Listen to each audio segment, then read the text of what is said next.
The past is the gateway between the living and the dead. Right, so what I mean by this is that the past is already gone. So living in the past is tantamount to being dead. However, in the present, your body is still alive, and this disconnection between the past and the present, I think for a lot of people, is what causes their depression, them to feel depressed and anxious and constantly comparing the past experiences to the present moment, to reality, and trying to draw links between the two. This is something that I've struggled with myself basically all my life, and I even told myself plenty of times this is just who I am, it's a part of my identity, my personality, whatnot. However, recognizing when you're doing this can actually mitigate the chances of repeating the same mistake, because you end up in a cycle of inaction, a cycle of analysis.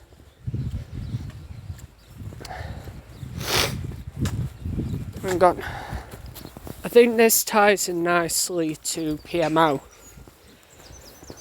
and your inability to be in the present, your aversion to be in the present and to experience pain, which is based around a fear of dying. It causes you to kind of fill that hole with your mind, with thoughts, with thinking. And what you're doing is you're trying to fill like an emotional hole, feeling with thinking, with thoughts, with logic, and it just ends up as though you're criticizing yourself because you're turning into something you feel isn't yourself, and you feel it isn't the way you want to live, like something is missing, when in actuality, like something is missing from the present moment, which is your presence. And you can never really feel complete within yourself until you accept yourself and you accept your surroundings for what they are, as opposed to what they could be. And PMO fills the hole up nicely.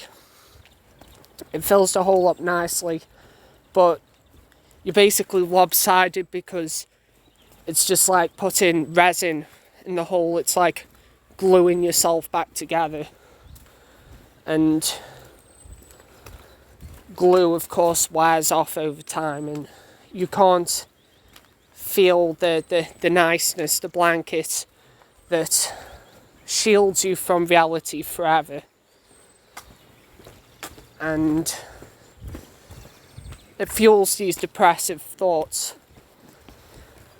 For a while, I've been stuck in a cycle of prospecting and a cycle of depression. And it's kind of like my PMO. I feel the depression more strongly, the void inside of myself, and people are terrified of this void. Whenever I step away from it, whenever I go a few days without PMO, it's worse in the first week. The first week, and then the third week, going up to about the 6th week. And those are the times where you really need to just try to focus on reconnecting with nature. And it's nothing, I don't think it's anything too deep, because you're kind of taking away the value. And the more you analyse something, the less value it actually has. And if you're constantly analysing things, then the whole world around you will start to feel meaningless, trivial and mundane, and you get stuck in trying to fill the hole, in my case, with novelty. And it's basically living life like a zombie. And the majority of people, they're chasing after something that they had in the past, or that they think will give them value in the future. And when your identity gets caught up in these two places, this is what causes the dissonance inside of yourself. And it's so easy to be present. People avoid it because they feel as though it doesn't give them any meaning.